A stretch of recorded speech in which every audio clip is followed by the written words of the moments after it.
Right, next thing we're going to do is the Yorkshire pudding, which is one of the things I get asked loads of times. Is how you do the Yorkshire pudding.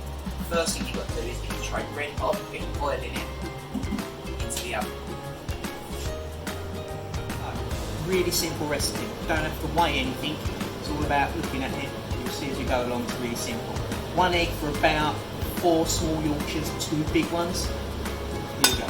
Just crack your egg into a bowl. Get your plain flour. Get a little tablespoon to start with. Make a table and a half. Whisk it together. If you have got some lumps in it, don't worry. It doesn't matter. More flour. There we go, nice and stiff. Put your milk.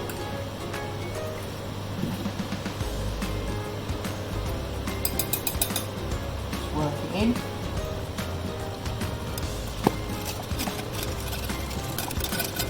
Salt and pepper. Now if you've got time, just leave it for about an hour just to sit.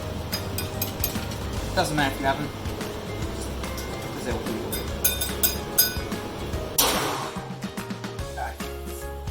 Red hot tray with red hot oil. Now we're going to get it in the tin.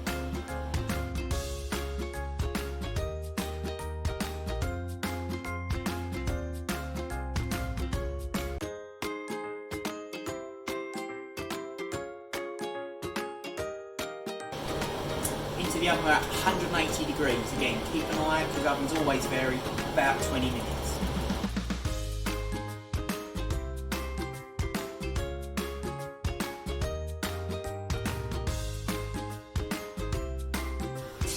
There we go. Nice big Yorkshire puddings.